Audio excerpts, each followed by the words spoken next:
Let us take another question related to spheres. Three identical spheres PQR of weight W are arranged on a smooth inclined surface as shown in the figure. Determine the angle alpha to prevent the arrangement from collapsing. What will happen? This angle alpha is given.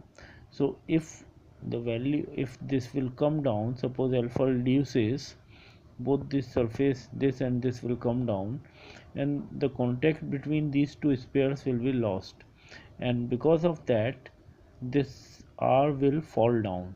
So this is what is the meaning of collapsing of this system. So it is interesting to notice that this is making an equilateral triangle if we'll join center to center of all three spheres. That is going to be quite useful in solving this problem.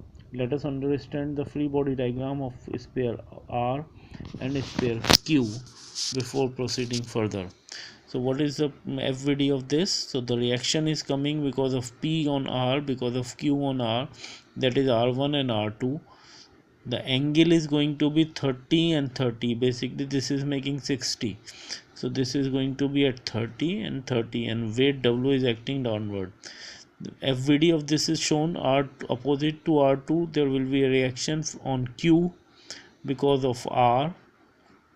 There will be R3, that is because of P on Q, but it is ultimately going to be 0 because at the time of collapsing, contact between P and Q is going to be there is going to be no contact, so there is not going to be reaction between P to Q or Q to P.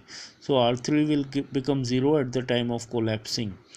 RQ is the angle which is there, which is the reaction basically because of inclined surface and the sphere. The direction of reaction is going to be whatsoever is the angle of inclination from the horizontal will be the angle of reaction from the vertical. So if this is alpha, then the angle from the vertical of this will become alpha. So now we'll have two FVDs. Let us try to make the equation of equilibrium to solve it. So for the first one we have drawn it here again, and these are the angles we have shown. So if this is 30, this is 30, we can take this 60, this 60. We can write the equation R1 cos 60 minus R2 cos 60 is equal to 0. That indicates R1 is equal to R2. That is quite clear from the symmetry also, that R1 is going to be equal to R2. Another equation will be R1 cos 60 plus R2 cos 60, that is the vertical component of R1. It is going to be like this. Vertical component of R2 is going to be like this. Both are going to be upward and W is acting downward. So R2 sin 60 plus R1 sin 60 plus R2 sin 60 minus W is equal to 0. We'll use these two equations to get R1 is equal to W by root 3. We'll make equation now for this sphere. If we'll make the equation for this sphere, the equations will be R2 sin 30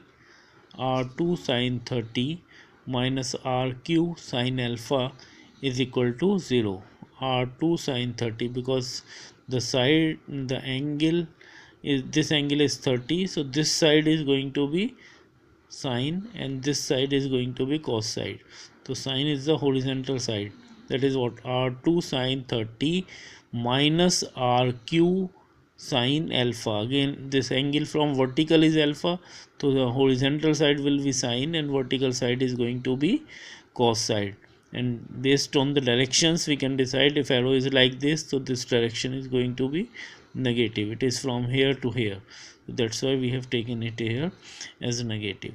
So we have written now R2 cos 30, vertical equation R2 cos 30, that is downward, minus sign RQ cos alpha, vertically upward, positive sign, minus W is acting downward, is equal to 0.